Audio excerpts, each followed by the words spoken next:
Particular আমার কাছে মনে হয় যে কারো যদি রাজনৈতিক একটা বড় জায়গা, তো রাজনৈতিক জায়গা থেকে মাঠে আবার ওই পরিমাণ আপনার এফোর্ট দেয়া আমার কাছে মনে হয় না এটা খুব ইজি জিনিস। তো কারো যদি এরকম হয় সে খেলা রিটায়ার করে যে রাজনীতি করুক, দ্যাটস ফেয়ার এনাফ। বাট অবশ্যই খেলা চলাকালীন অবস্থায় আমার কাছে মনে হয় যে কিছু জিনিস প্রোটোকল অবশ্যই থাকা উচিত।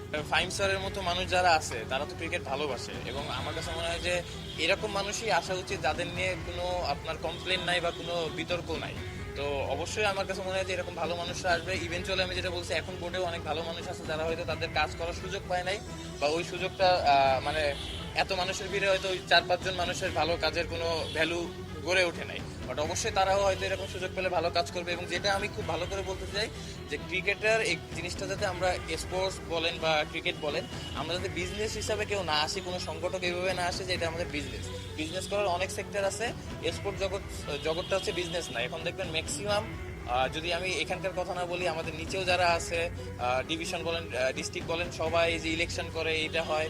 রাজনীতি নিয়ে আমি এত কথা বলতেছি না, সব রাজনৈতিক মানুষরা এই জায়গায় আসতেছে। তো তাদের এখানে থাকার জন্য না, এটা হচ্ছে ক্রিকেট। বা আমি যদি ওভারঅল স্পোর্টস নিয়ে বলি, কিছু মানুষ আমার কাছে খুবই কোশ্চেন আছে যে অবশ্যই বিসিবিতে অনেক ভালো মানুষ আছে, স্পোর্টসে অনেক ভালো মানুষ আছে, বাট এমন মানুষ আসা উচিত না যারা স্পোর্টসটারে নিয়ে বিজনেস করতে চায়, তাদের পার্সোনাল কোনো এজেন্ডা নিয়ে এখানে আসে।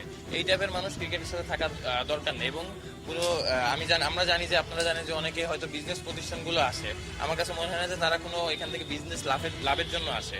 সো এমন মানুষ আসা উচিত না যারা স্পোর্টসটা নিয়ে বিজনেস করতে চায় এবং এখান থেকে তাদের রুটি রুজি করে তাদের ফ্যামিলি চালাতে হবে। আমরা ক্রিকেটার, আমরা খেলার মাধ্যমে টাকা পয়সা পাই, আলহামদুলিল্লাহ। আজকে আমার বাড়ি বলেন, গাড়ি বলেন, যেটা হয় ক্রিকেটের মাধ্যমে হয়েছে, এটাই আমার প্রফেশন। বাট এইখানে যারা সংগঠকরা আসবে তারা ওই রকম ওয়েল এস্টাবলিশ হয়ে আসা উচিত এবং ক্রিকেটের ভালোর জন্য আসা উচিত। তাদের এখান থেকে বাড়ি গাড়ি করার কিছু নাই। এই জিনিসটা যাতে না হয় ভবিষ্যতে। আমি জানি বাংলাদেশের এনভায়রনমেন্টে এই জিনিসটা কঠিন, বাট আমাদের ছাত্ররা দেখাই দিচ্ছে যে আমরা কিভাবে এক থাকতে পারি। আর সব থেকে বড় জিনিস, একটা দেশ বলেন বা একটা স্পোর্টস বলেন বা বিসিবি বলেন, তখনই ভালো যাবে যখন 70 থেকে 80% মানুষ নিজের চিন্তা না করে আপনার ক্রিকেটের ভালো চিন্তা করবে, দেশের ভালো চিন্তা করবে।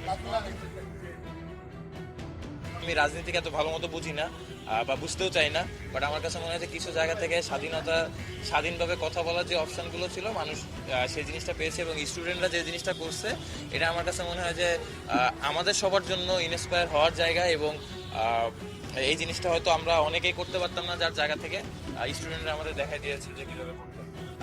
কিছুটা করার চেষ্টা করেছি এবং যা কিছু মানে থাকার চেষ্টা করেছি এবং কথা বলার যতটুকু দরকার ছিল, হয়তো আরও বেশি করতে পারতাম, ওইভাবে পারি নাই। বাট আমার কাছে মনে হয় যে আমি ইভেন অস্ট্রেলিয়া থেকে আসার পরেও 3-4 2 দিন আমি যেহেতু বসুন্ধরায় থাকি, আমি যমুনার সামনে ছিলাম। ওইখানে যে জিনিসটা দেখলাম যে এখানে প্রাইভেট ইউনিভার্সিটির স্টুডেন্টগুলো রয়েছে যারা ফিনান্সিয়ালি বলেন বা যাদের জিনিসগুলো অনেক বেশি ডেভেলপ। আমি অবাক হয়েছি যে এই স্টুডেন্টরা যখন মাঠে এইভাবে আসছে এবং ওভারঅল বসুন্ধরার আমি ছিলাম, ওই জিনিসটা জানি যে মানুষেরাও যেভাবে আসছে, সবাই আসলে একটা জায়গায় ছিল যে জায়গা থেকে বেরোনোর চেষ্টা করতেছিল।